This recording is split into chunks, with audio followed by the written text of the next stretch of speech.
So Chiron is an asteroid that represents your inner wounds, and it represents the inner pain that you experience. So in astrology, the moon generally represents the mother. And generally when there is an aspect with Chiron in the moon, it does mean that there is some kind of internal wound in relation to your mother. So there could have been something that happened in the relationship dynamic with your mother that has caused you internal pain. And this is pain that you will carry with you throughout your life. Now, there can be a very, very strong fear of abandonment and intimacy with this specific aspect. You fear vulnerability, you fear being abandoned. You also fear rejection when opening up to people.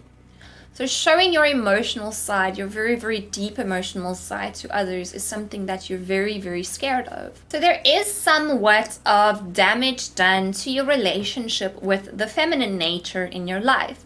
So like I said, this could have to do with a possible relationship with your mother that didn't go very well or is not going very well.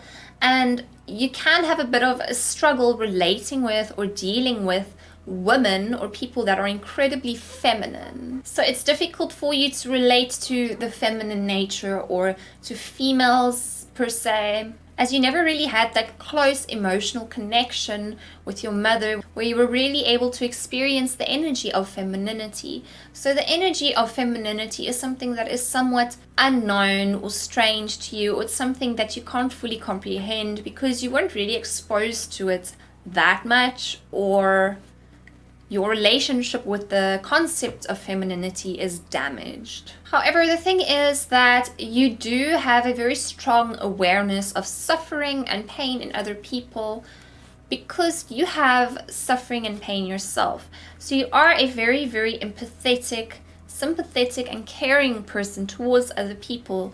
You're not a rude person, you're not abrupt. You're actually a very, very pleasant person to deal with because you do care about other people. But the thing is, showing these people that you care is something that you struggle with.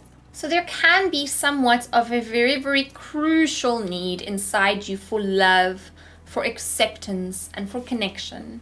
But like I said, there are certain things that stop you from getting it in your life, and this can really, really frustrate you. You are very, very caring, you are very, very giving towards people, and you do your best to be there for them. It's just you have a tendency to close yourself off to protect yourself. However, you have a very, very strong capacity to care, and you can sometimes be overly caring and overly giving. Do be careful for people that take advantage of you because of your incredibly caring and giving nature.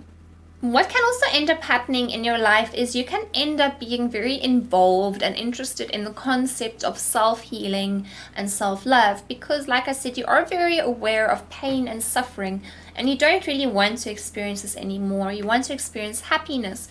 So you can really start looking into things like healing yourself, loving yourself, and concepts such as spirituality so that you can get to know yourself and improve how you feel inside yourself. It could also be that, like I mentioned earlier, you do have somewhat of a damaged relationship with femininity, that you're very, very encouraging, caring, and protective towards women and people that are feminine because of the specific wound that you have regarding it. So you try and heal this wound regarding the female nature through being overly caring towards females. However, just the concept of the feminine nature is something that's a little bit of a soft spot or a sore spot to you. When you are in love and you found a person that you love, you are so unconditionally loving and caring that it is crazy. You give so much of yourself. You give everything that you are to the person that you love. You are one of the people that really has the capacity to love tremendously. There can be somewhat of a feeling of never being fulfilled in your relationships, and this kind of can cause a little bit of suffering in you. So you don't really know why you feel so unfulfilled. You don't really know why you're not as happy as you should be.